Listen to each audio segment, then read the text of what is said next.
Hello, everyone. Welcome to Cosplay 911. I am your host, Tiffany, and thank you so much for everyone coming to our virtual Naka-Kon experience. I know we can't see you in person, but at least we can interact with you in a virtual space. So today we have a list of questions that were submitted by viewers, Naka-Kon constituents, to how to unbreak their costumes or just to fix things or how to just some questions about how to fix different things for costumes that go wrong. And so we have an amazing panel of experienced cosplayers, all award winning in their own rights, just amazing people in the community that are going to help answer your questions. So, first up, we have Brent Watkins, AKA Out of Line Cosplay. He's an award winning cosplayer and prop maker who enjoys gaming, comics, anime, movies, and all things geek. So, thank you so much, Brent, for joining us. We're super excited to have you and answer some questions for our cosplayers. Next up, we have Team Whatever. T is one half of Team Whatever Cosplay, who's been cosplaying for over a decade and building costumes for at least 2 decades. She's been interested in sewing for as long as she could thread needles. She has a background in fashion, merchandising, and construction, and enjoys manipulating patterns to get the end result she wants. She also specializes in skit writing and parodies, and with her partner E, has successfully competed and won multiple awards in Best in shows around the Midwest. Thank you so much, T, for joining us. And then we have Strange Cat. Strange Cat consists of two ambitious crafters from the Midwest who have a variety of passions, including cosplay, cats, and Dungeons and Dragons. They have been cosplay and attending Naka-Kon for several years, and have been competing in various cosplay competitions since 2013. When they're not working hard on their cosplays, they're at their day job fixing various arcade machines. Thank you all so much for joining us. I'm very excited to ask you questions from our viewers. So let's get started with the first one off the bat. And Yay! feel free to answer whichever one you feel the most expertise in. But the first question is best kinds of adhesives to use on EVA foam. Sure, go for it. Yeah, out of line. So my favorite adhesive is contact cement. Barge is the absolute best. It is pricey and hard to find, but you can get it locally at Michael's if you have a Michael's, or Woodall. Wedgwood, isn't it? Wedgwood, thank you. Yes. That is local. You can find it at any hardware store. It's like $5 for a small bottle. I get the big cans and just refill the small ones. Super glue next after that. It'll lock it in. Some people use hot glue. Hot glue can be messy, and it's hard to clean that spill up. And then yeah, that's really it for me. Yeah, thank you. And so, why do you think Wedgwood is the best, or contact cement is the best glue to use? What's some of the benefits of using that versus other glues? So it's easier to control. You coat one side, coat the other side, give it seven minutes or so, and then you can control how you adhere it together. Versus super glue, for example, you got to wait for the reaction time. So if you get like a fast reaction time, maybe you can't replace it without ripping it apart. Or if you get a slow reacting, you got to hold it together for too long, and it causes more room for imperfections as opposed to controlling that stick, if you will. And then kind of the other end with hot glue, you got to hold it, wait for it to cool down, and hope you don't get any glue on the outside. So control is why I'd say. I actually have a follow-up question. When you are transferring the big bucket of glue, as you mentioned previously, to the little bucket, is there any concern for it drying out? Because I noticed that's something that comes up a lot in like different like Facebook groups or other groups. They're concerned about drying out. What kind of container do you use, or is it like the original container? So it's the original container. Forgive me because it's dirty from all the transferring, but Perfect. It's well loved. And then what I like about no, you're embarrassing me. You're also wearing gloves. I get it. Let's see if this one's a little less. I have a lot of these.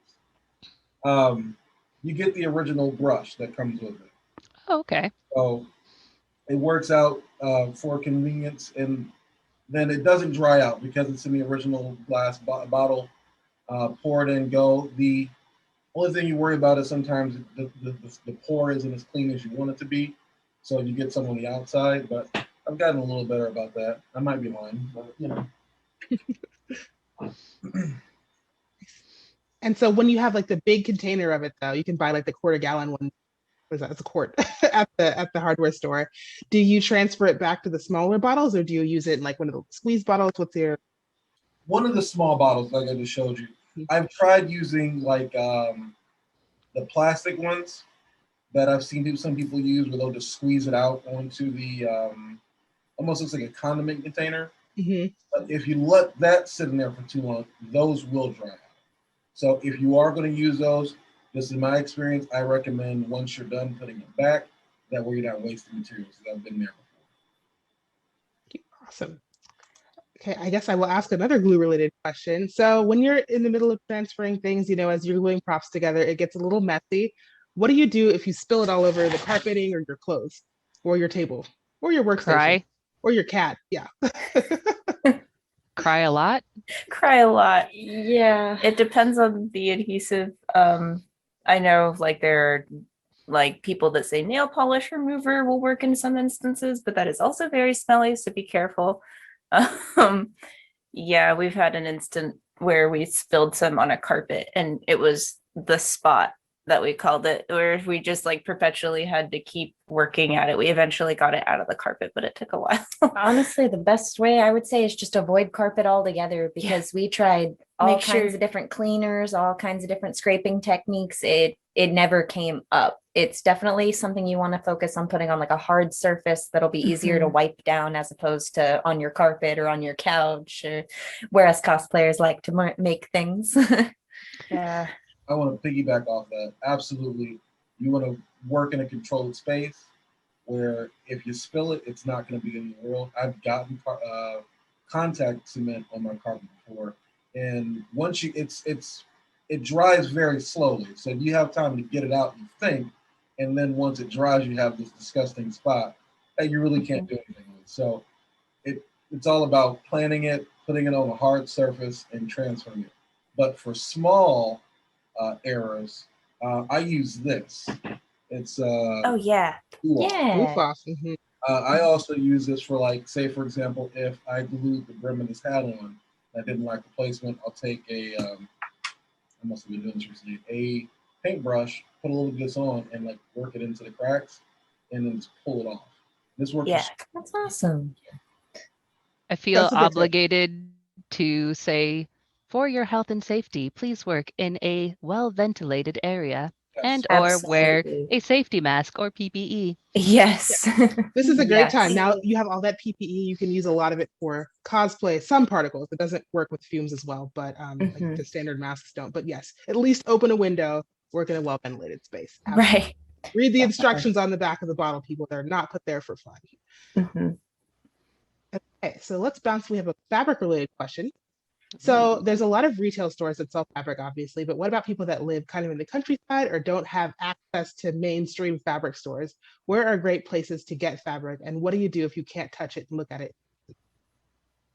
So I'll take this question. I buy an ungodly amount of fabric from online, more so now than I used to before. But there are a lot of great resources online. My recommendation is any fabric stores that are usually located on the coast, where they have things like the LA Garment District and the New York Garment District. That's where you're going to find a lot of really great fabrics. Now, if you're looking specifically for different fabrics, like a different type of fabric, like say a stretchy spandex, a lot of good places like Spandex World Online. Or if you need a large quantity of fabric, there are wholesale fabric places online that you can buy from. And most of them are really good about providing samples. So some of samples are free, some of them you have to pay. So pay attention to, which ones you're looking at, and they will give you a decently sized piece of fabric. And you can, hold it, play with it, see what it does in the light, like outside indoor lighting. Obviously, you do have to wait for it to be shipped to you. But if you're really hesitant, getting a sample from these online shops is a great way to see the fabric, feel it, and test it out and see if you really like it. Or if you're like me and you're like, I just want 8 yards of that because I have nothing better to do, just buy a lot of it. It's really nice to make friends with people that hoard fabric too, because then you can just buy it. Yep, absolutely. Like totally gonna back up what Team Whatever just said, because that's, yeah, I am a very tactile person when it comes to deciding on fabrics. Like, I mean, yeah, before COVID and all of that, I would go through the fabric aisle and be like, okay, this one feels this way. Okay, I know what this is gonna feel like on my skin. I'm very like kind of weird about that.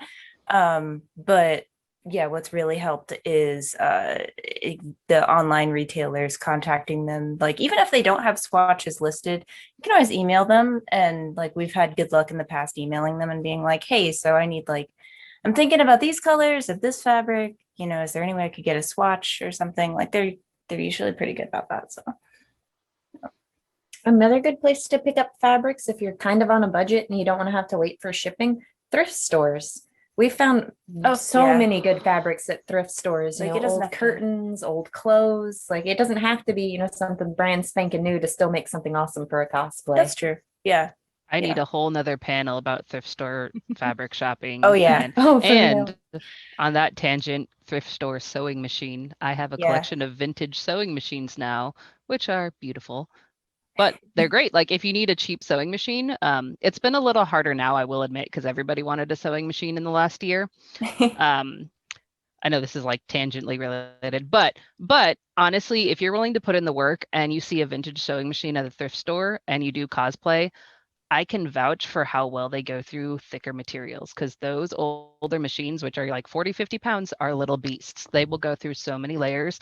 And when you're a cosplayer, that's exceptionally important when you're like, I have to go through like 10 layers of like denim and lace and, you know, some other random spandex fabric or something, you know, like it's excellent. So as far as resources go, that is an excellent suggestion, is thrift stores.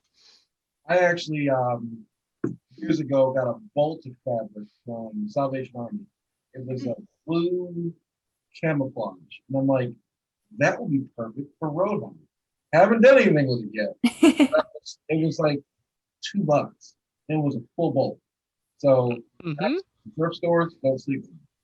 Mhm. I bought an entire 15-yard bolt of red satin for $16. Wow. Like it was nice satin, like bridal satin too, and I used it in our Castlevania cosplays for Dracula. So Good stuff. thrift stores, shop. I miss thrift stores. That is an excellent point. We have, I guess, kind of in that same vein of getting fabrics from different places. This person purchased a coat online, but the coat color is too dark. Is there any way to make it light? I think this will, of course, depend on the type of material the coat is made out of, but what are your all's recommendations for altering colors from things you've purchased? Ooh. That one's tough. Yeah. Lightening things that are already made is difficult, especially if you can't do like a little test swatch of it. Like maybe if there's like a little like cuff or something, or like a little collar that you can like maybe try to like, I don't know, like, because you can't even use bleach, because bleach will bring out like other colors. Like if it's black, and if Yeah. it's like either a blue based black or a red based black, as soon as you put that bleach on, you're going to be getting those other colors appearing rather than a lighter version of the color that you want. So that being said, I mean, you could always try putting it out in the sun for like a year. Yes, and bleach it. Leave it in the back of your car. Just make sure to rotate it every now. Right. So long story short, there is no real way to lighten it without extensive testing. Yeah. And just to make sure you don't lose the entire garment. You could always, if you're really ambitious, you could always disassemble it and use it as a pattern and make it in the correct color, which I have done once. Yeah. But I mean, that really does depend on your skill and patience and, you know, Patterning time. is a whole nother beast as well. Sorry? Oh, sorry. I said patterning is a whole nother beast too. So you got to be really comfortable with your ability to mirror that piece and follow your scenes.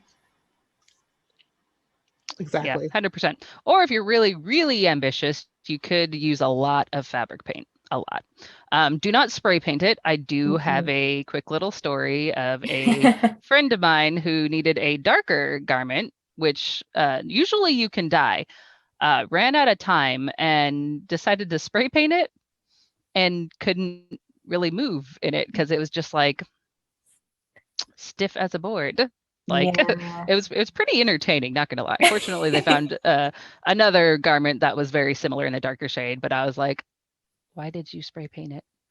Why? Yeah, it just makes it completely stiff to the point it's not even really fabric. It's more just kind of like you put a painting on at that point. Like it's even the ones that are marketed as like fabric spray paints, you know, if you have to use that as pretty much the whole color, it just nope. Nope. Yeah, I have only had a minimal amount of success with a fabric spray paint before. Yeah. And as soon as you get to large quantities, it just it kind of falls apart. If it's like a small piece, you can usually get away with it, but right. So Like a decal or something. Yeah. For sure. I did a Wario cosplay recently, and getting overalls purple, I found denim purple is a challenge. I bleached them, which shrunk them, so that was oh no. and then I dyed them purple, but they were too pale of a purple, and then they were blotchy because I did a terrible job of dyeing. So my only way to save them was using the Tulip spray. Which it gave me the color I wanted, but it was stiffer. Now, after time, after I let it wash, it's still flexible, but it does not feel like denim. It's scratchy, not on the inside. Fortunately, it's just the outside. But I'm gonna remake them at some point with actual fabric instead of the dye. Sometimes it's better just to make it with the fabric you need versus trying to make the fabric you have the color you need. Yes. If you think about it, dyeing, you're changing the color chemically on the garment, but if you're using paint over top, packing more material into it, so it's going to change the texture of your material. So yeah, painting is definitely not the solution of everything. If you want a recommendation, Brent, I've found purple denim on Etsy, so it's a great place to get them. Nice. There is it I believe it's the Dharma Trading Company who does a lot. They are excellent at responding to questions concerning dyeing and changing the colors of fabric. They do have a lot of really good things, and they're very responsive. If you're like, hey, I want to dye some silk, which is completely different from dyeing, say, cotton or even nylon. Each fiber is going to react differently, but they will answer your questions if you have questions on a specific, as long as you know the fiber content of your garment and or fabric. You have to know what it's made out of in order to see what kind of dye or process you need to do. Yep. Natural and synthetics take dye completely differently. So that's, absolutely. Dharma, when I was in school, they encouraged the students in the textiles department, like if you need help on a project and we're not available, you can always email Dharma, because that's where we got our dyes through anyway. So that was, they're awesome. Thank you all for the resource. Dharma is great. We have a prop related question now. So someone is trying to fix a gap they had in their prop between, I think, the pieces of foam they used to glue it together, but they used hot glue and think they made it worse. Is there a way to fix it? Potentially. Hot glue, the nice thing about hot glue is once you heat it up, it's malleable. So I've seen people that when they use hot glue, they have that gap and a little bit of glue overlapping it.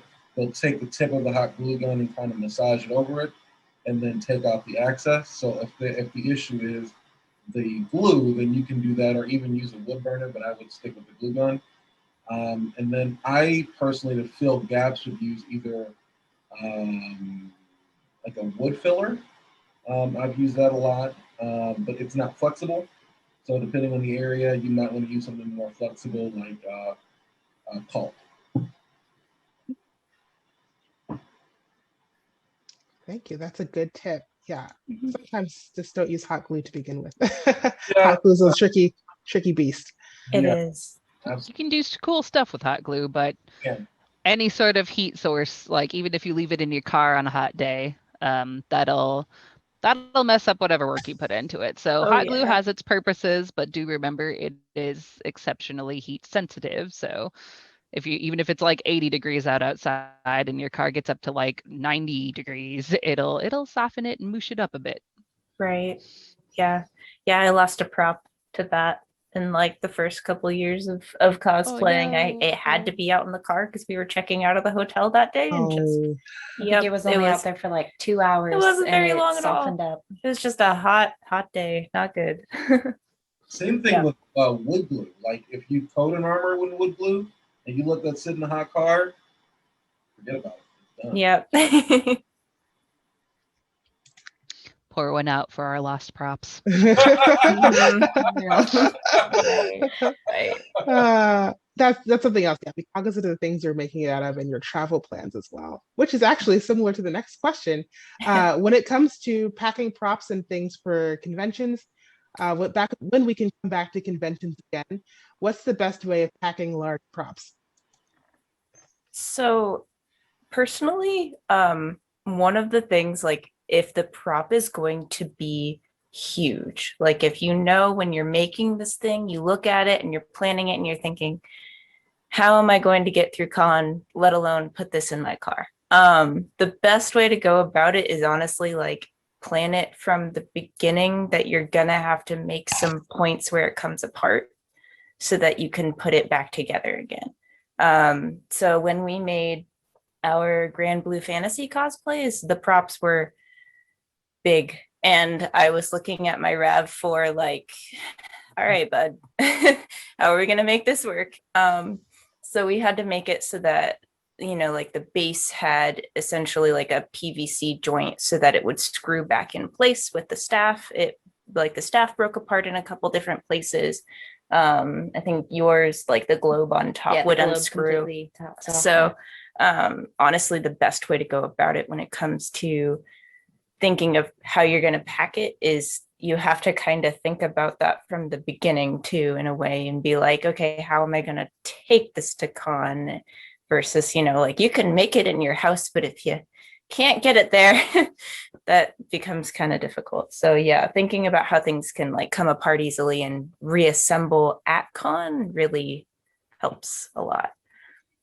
Absolutely. And alternatively, if it's not somewhere that you're like a close con or a local con, we've had to ship our stuff before, which is all. It's actually a great alternative. Obviously, with like shipping be kind of like up in the air right now due to like several factors, probably better to wait until like things stabilize a little. However, we did have to ship some really awkward things that we couldn't fit in our luggage when we flew to San Diego. We just shipped it to our hotel, which actually worked out really nicely. It shipped it there. It had the bigger props and accessories that we needed. We wore them, and then when we were done, we just shipped it back home. Admittedly, yes, you do have to, pay for that, but when you're like thinking about it and you're like, well, I'm flying and there's no way I can get this, reasonably on an airplane, I'm just going to ship it to myself. I drive to all my cons, and what I do to prepare myself for, like as you mentioned, when constructing the costume, you got to think about how you're going to get it to where you're going to get it to. So I sketch out what the costume's going to look like. I then mark, where it'd be good to have some breakaway points, and then try and execute it in the build. Before I even paint it, I store my costumes in Rubbermaid tubs with wheels, and I'll put them in the tub, whether it's one or two tubs, make sure everything fits. Then I'll continue with the build, painting, all that jazz. And then when I go to cons, I just take those tubs with me. And most of them have wheels, so you just drag it like a carry-on kind of deal and just roll it up. That's been the easiest thing for me to get it, into the car and then into the hotel room. And then if I don't want to get dressed, in the parking lot, I'll just drag it to, if I'm competing backstage, and then, get dressed there. So Rubbermaid tubs, storage and travel. With the wheels. With the wheels. wheels. Yeah. The wheels make the difference. That's an excellent tip. And so let's say you get there, you've done all the prepping you have in mind of how to take it apart and put it back together on site, but you still end up with creases in your armor. What is the best way of getting those creases out? Is it fixable? It depends on what you have and how you made it. For example, armor. If you have used a flexible sealant like Plasti Dip or Flex Bond brush on paint or even spray paint, a heat gun will get any wrinkles or creases out. Just be careful not to overdo it because you can cause bubbles to your armor if you put the heat gun too close or on for too long. The heat gun, 100%. But if you use like wood glue or what's it called, a Mod Podge, then that's not going to do as good of a job. So it depends on what you sealed it with. Yeah, definitely. Like slow progress with a heat gun will usually help significantly. I think one of our friends resulted to using a hairdryer in the con bathroom one time, like on high setting, just heat as much as they could because we didn't have a heat gun with us. But I don't know if it helped as much, but it helped a In little. a pinch, So it definitely yeah. will do something for you. And yes. Yes.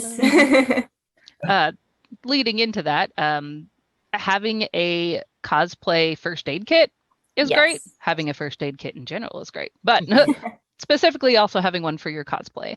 Things that you think like would come in handy should, God forbid, anything happen to your cosplay. I like to have a huge variety of things in there, like a few extra like grommets or needles, thread, buttons, things that I used in the cosplay, just in case. I like to have hot glue guns, things like that. A lot of conventions are now kind of building on the idea of having a cosplay repair corner or a cosplay repair room, which is honestly really, really cool. I do just like having the little safety net of having my own stuff with me as a repair kit. That way I can be like, oh, like if there's a little smudge of paint, I have, I'm not the painter in my group, but we usually pack some of these little tiny tubs of the paint in case anything should happen. Most of the time we don't have to use it, but in the off chance something happens and we're like, oh, we want to just patch that up a little quickly before, we go out and, get judged or perform or something. It's always good to have those on hand. And safety pins. Safety pins are the best thing in the universe. I would say grab like the biggest packet you can find and just always have it with you. Definitely. Safety pins have saved us in more than one occasion. Safety pins and bobby pins. Absolutely. Safety pins, saving your life. Yes. Every day. Yes. I like the point you mentioned about buying things or bringing things that are part of your costume already. So you don't have to just bring your entire sewing room, but you can bring the things that are specifically related to your costume that could potentially break off or go wrong, like extra grommets or rhinestones or whatever have you. It's a good point. Yeah, you don't have to bring. Calling me out. I bring my entire sewing room all the time. This is a lie. Side tangent. I don't have one sewing room anymore. I have multiple. My entire apartment is my sewing lab now. It's intense. Same. It's true. And if your whole costume contains your whole sewing room, then the point is moot. You end up bringing it anyway. So there's right. I will find a way to work a sewing machine in my bustle. Don't think I won't. There you go. I'm gonna do it. Just be like, hold on, I need to disappear for a minute. You go down in the skirt, you hear like sewing machine noise. I'm gonna hold you to that. I would like to see that very much. All right, challenge accepted. I'm gonna do it.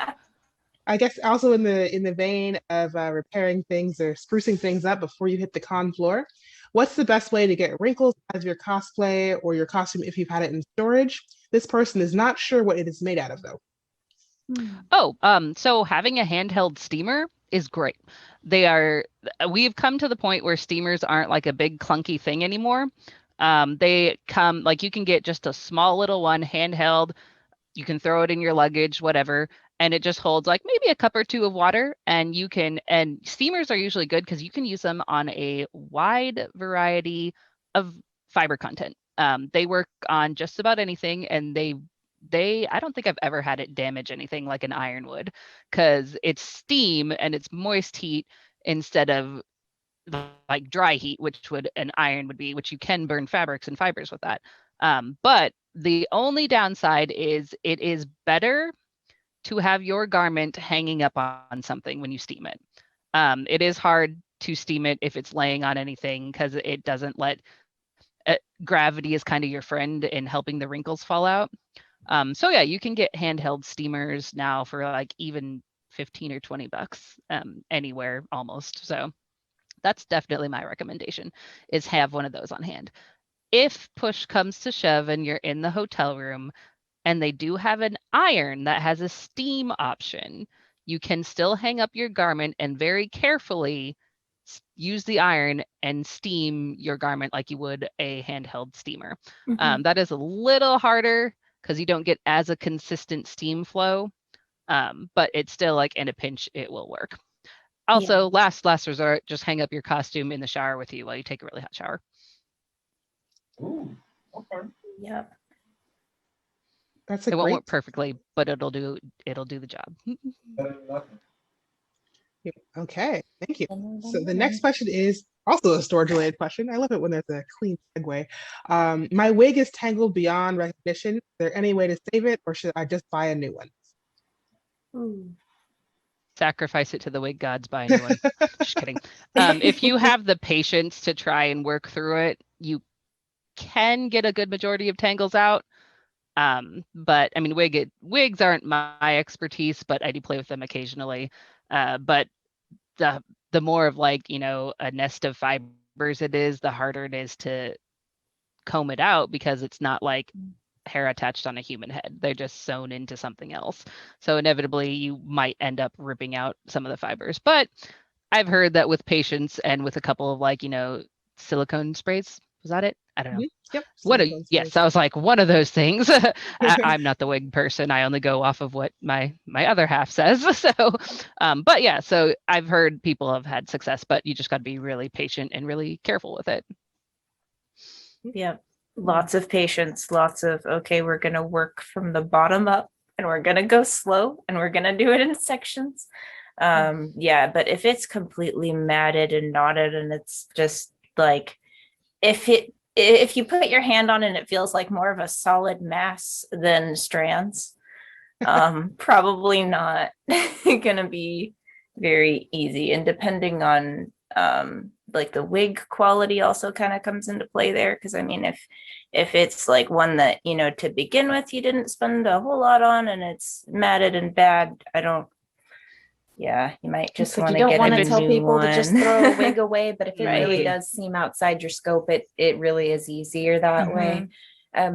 We had a labor of love at one point, your Mind Fang wig. After years of cosplaying Mind Fang, we finally had to try to brush it out. And it took, I think it was me, you, and a friend of ours, 3 days between the lot of us alternating, kind of doing steaming techniques. It was a synthetic wig, so you got to kind of be careful with it, but we managed to slowly pick it out. It didn't look the same though. Like that's something that you do risk, like you mentioned, losing fibers and stuff out of it. You may kind of lose the bulk and quality with it too as you try to pick through it. It just really depends on how badly matted it is. Right. And if it's curly, that also comes into play. Like be prepared that if you do get it brushed out, it probably won't be the same shape. You might end up with a straight wig at the end of it all than a curly wig. So yeah, my thing is pretty straightened out before the second batch of curling. But you can recurl it. I mean, it's not, it's just, that's one other thing to be prepared for.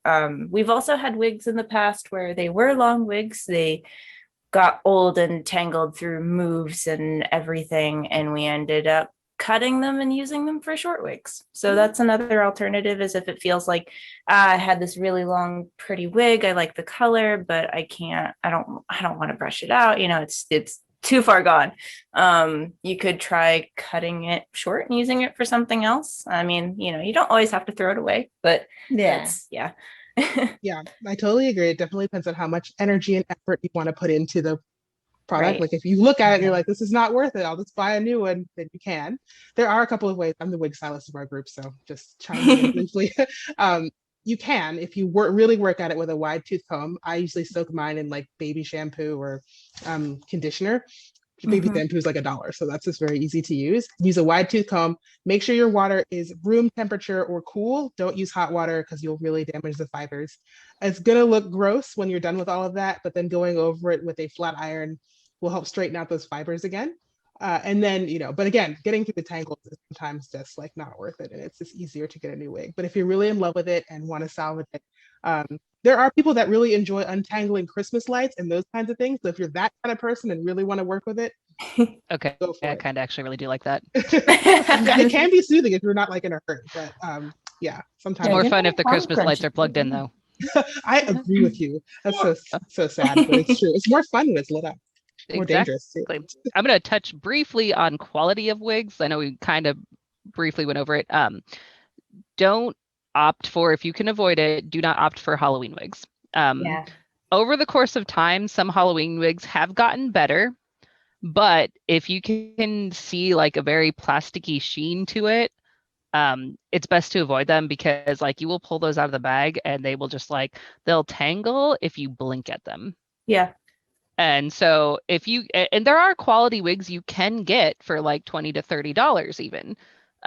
You just have to, know where to look or ask your friends, ask them where they got their wigs. I've had limited amount of success, but like online, I'll shop on eBay or Etsy and like look at the reviews, see if people posted actual pictures, and you can get a decent quality wig for, a reasonable price. If you're like, okay, I can't justify or afford spending like $60, $70, $80 on a wig.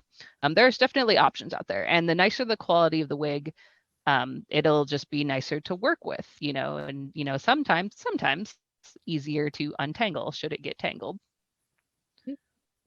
Exactly. And, prevention is also a very great way of avoiding the mess to begin with. Store your wig properly. If it's long, you can twist it up in a really loose twist or a loose braid so it doesn't like go all over the place or roll it up. But if you store it properly the first time, then you don't have to worry about it getting gross through moves and You can't just like yeet it into the corner like I always do after I'm done with the cosplay. I'm like, done. One good yeet, I think, is fair. All right, every cosplay gets one good yeet. One yeet. Okay, next we have you all have a lot of stains. The best way to get paint off the wall. They don't specify the type of paint. Ooh. Depends on the wall too. That's true. It's a wall. It's supposed to be painted. Leave it there. Right. What if you're renting? Make it all the same color. Right. If now it's brown. Right. If it's white, and like if the wall is white, you could try like in a way like lightly scraping it off and maybe put like spackling over it or something. But I don't know if that would cover the color if it's like black, Yeah, it does kind of depend on the paint too. Yeah. Like, let's just try. Well, standard is acrylic, so let's go with that. What would you do if it was acrylic? Oh, well, that with alcohol. Acrylic. That's easy. But like spray paint, for example, that's harder. You can try and get that out with like acetone, but I mean, worst case, you can try and get it out as best you can with acetone or even sandpaper, and then get if you can. I don't know how handy people are. If you can cut a small piece of the wall off, take it to the hardware store, they'll match it and you can cover it. I've had that before I moved out of place. You need to cover up some stuff. It will, and just paint it over it with the same color paint. So yeah, that's a good tip. If you can't fix it, cover it up. Very true. So tangentially related, has anybody asked about how to get dye out of a bathtub? Because I do that all the time in my apartment. Please do. Please share how to get dye out. So first of all, don't do it. I'm just kidding.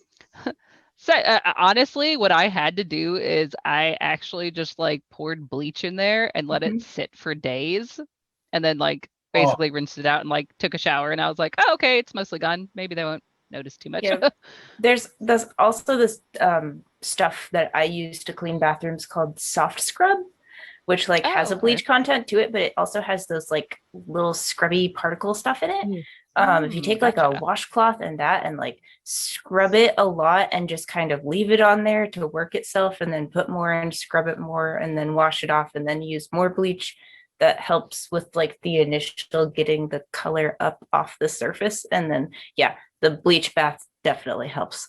I mean, if you're really, really ambitious and you have like a clear plastic tarp you can lay down before dumping all your bleach in there, that does help. But I mean, that sounds like a lot of work for if I'm just going to dump it all in there and like throw whatever I'm dyeing in there, you know? Rather just clean it up later. What? Prevention? Who does that? Prevention. I feel like before long, landlords are going to have a special line on their contract that says, "Are you a cosplayer?" And it's going to go up. Right. I've definitely lost deposits from cosplay before. Thanks, Yojimbo and Dye. I've lost more to cosplay than I ever have pets. Right. Yeah.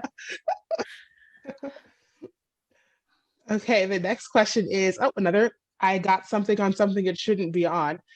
Is there a way of getting permanent marker out of fabric? Ooh, rubbing alcohol, but there isn't always a guarantee. It's another one of those, if you have, like, depending on the fabric, depending on the color, there's possibly going to be a residual stain left, but rubbing alcohol will take Sharpie off of pretty much anything. Like sometimes you do get like a residual film left over. So like a great example, our name tags at work, they have us write them in Sharpie on the name tag, but if it gets, hand sanitizer or something on it, it smears right off. It does leave a little bit of the gray where the black Sharpie was, but that's black Sharpie on white name tag. So it will leave residual depending on what it's on, where it's at, but you do stand a better chance of getting a very large, obvious stain out if you put rubbing alcohol on it. Yeah, like white cotton, that would be. Yeah, it's probably going to leave like nightmare. a little bit of a stain, but a lot better than it would be, if it was just straight up the marker. Right. And also, as usual, when you're dealing with this kind of stuff, please ventilate. Ventilation. Yes. Ventilation. Always ventilate when using anything chemical based. Anything, everything, even if you're just cleaning, like, please ventilate. Open the windows, put on a fan.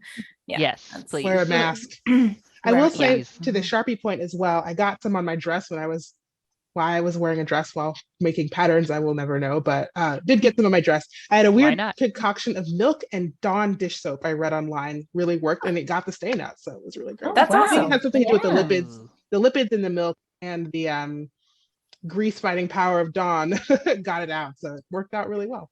But definitely don't let it sit there. You want to get those stains. Sounds like science. Let's do it. Very chemically. I mean, science or witchcraft, it's either one or the other. There's no between. One of the two. They might be the same thing. They go hand in hand. I think they're the same. Okay, next up, we have a question about sweat stains and smells. So how would you get these both out of foam armor or your fabric-based costumes? For fabric-based, in the theater, all the time they use alcohol, like vodka, basically. Like the cheapest vodka you can get a hold of because you don't want to waste good vodka, right? But they do it all the time for getting when they're not using like, professional cleaning services, like when they're like, okay, we need to clean up, freshen up this costume for like, in between a morning performance and an afternoon performance. Quick way to do it is just some like vodka distilled in a little bit of water or straight up vodka. I don't know. It depends on how crazy you want to get. But yeah, so that's a quick fix, and it does usually work pretty well. However, if you're looking for something a little more intense, you may, for fabric and garments, I should say specifically, you may want to look into professional cleaning, either items or like places that will clean for you. As far as foam, what I usually do after I get home from the con, I take a mixture of a little Dawn, a little fabric softener, and water, and a spray bottle, and I'll just spray it, wipe it, and then put it away. And my armor isn't smelling, so. That is very good. Also, let it breathe. Like, don't just shove it in a box somewhere, like immediately after using it. Like, I mean, I've done that like 20 times, so don't judge me. But but that being said, like give it a little bit of time. Don't just take it off. Take it off, clean it, and then let it breathe for a little bit, and then put it away in storage. Yep. Those are great tips. Is there things that you're cognizant of, I guess for foam armor in particular, are you cognizant of things that will take the paint off, or are you worried about that when you're cleaning it? So any place that I'm wiping doesn't have paint on it, so I'm never really worried about it in that regard. But I am careful. That's why I use the spray bottle. I'm careful and control where that concoction goes. But I seal my stuff pretty well, so I'm not worried about any liquid taking it off per se. Paint, that is.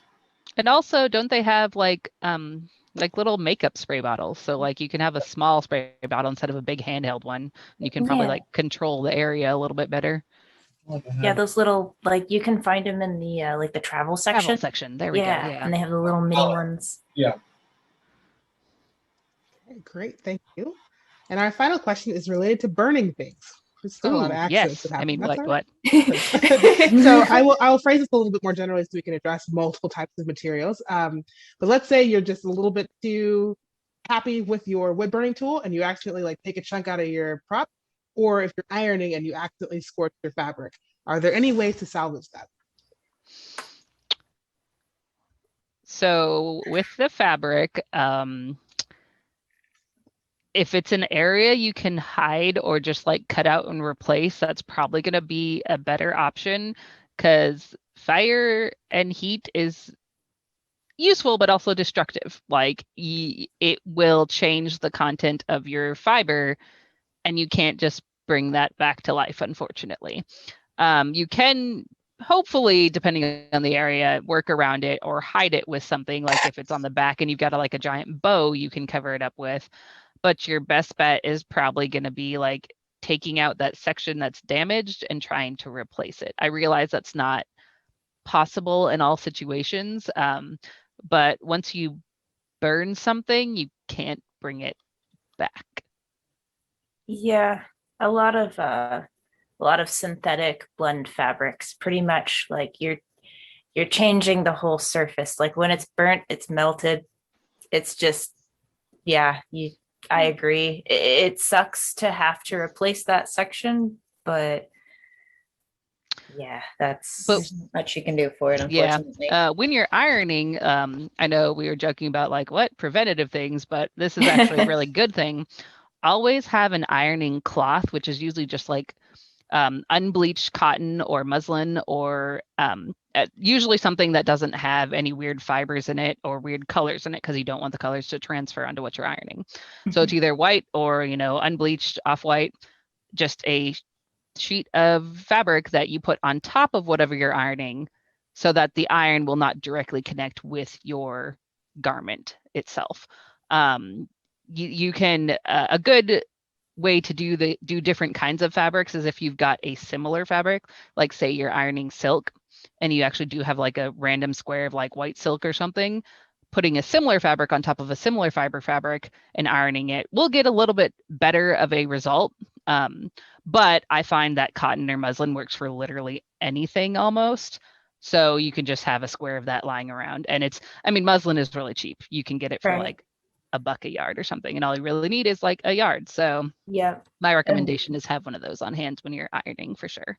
Absolutely. Or like if you have an old cotton pillowcase that you don't use anymore, cut that. You've got 2 squares of it right there. So yeah, that's what I've used in the past. So thank you. As far as foam, it really depends on the area you're working on. Rounded areas are going to be a lot harder to try and fill that error, but you can use Bondo. I've used on foam before to fill the same way you fill a gap, or wood filler, or DAP, caulking. So you can try and correct that error. I've done that before with like my Mbaku has a lot of wood burns on it, and there may be an area where I got the wood burner a little farther out than I wanted to.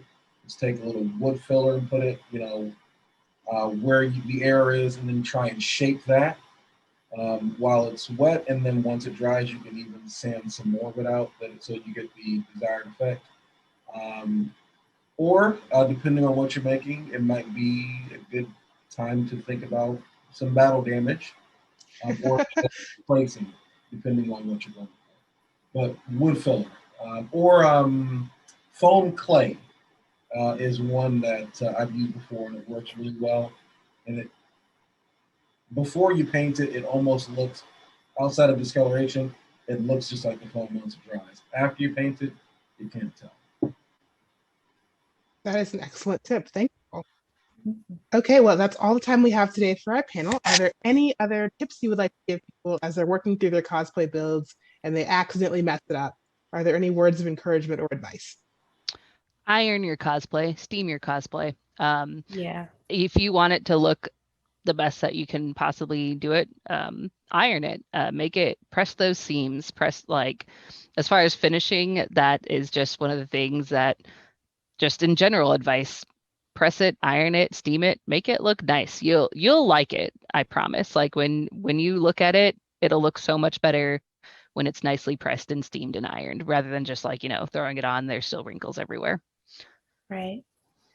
And if you do have a mistake that you make while you're making it and you're thinking, man, I really can't go get more materials, I'm, stuck with this, maybe think about, like the whole battle damage thing. That definitely made me think of that.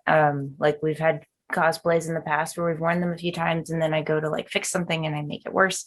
And then it's like, you know what, I'm going to roll with this. I'm going to make the whole thing kind of different now, like I'm going to make it look battle damaged, or, if there's like a tear in some spot or a burn in some spot, maybe add some more to it, make it your own.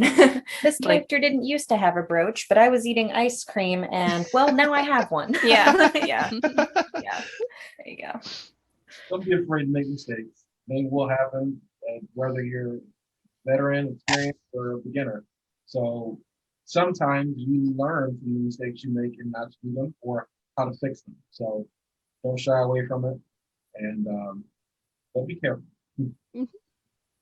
Awesome advice. Thank you all so much. Thank you for joining us, and thank you for answering our questions. Where can they find you all? I'll start with Adeline. Where can we find you? I'm on Instagram and Facebook as Adeline Cosplay, Twitter as well, but I don't post there. So, but you can find me, Adeline Cosplay. Thank you. And T, where can we find you? Oh, you can find me and Elise at Team Whatever Cosplay on Facebook and Instagram and Twitter as well, but I do not use Twitter quite as much. So thank you. And Strange Cat? So we're Strange Cat Cosplay on both Facebook and Instagram. We don't have a Twitter. We do have I do, but I just use it to learn. Yeah, it's about things out in the world. It's not cosplay related. So yeah. But yeah, Facebook and Instagram, you can find us under Strange Cat Cosplay. Thank you all so much. All right, enjoy the rest of the weekend. thank you. Thank you. Have fun, guys.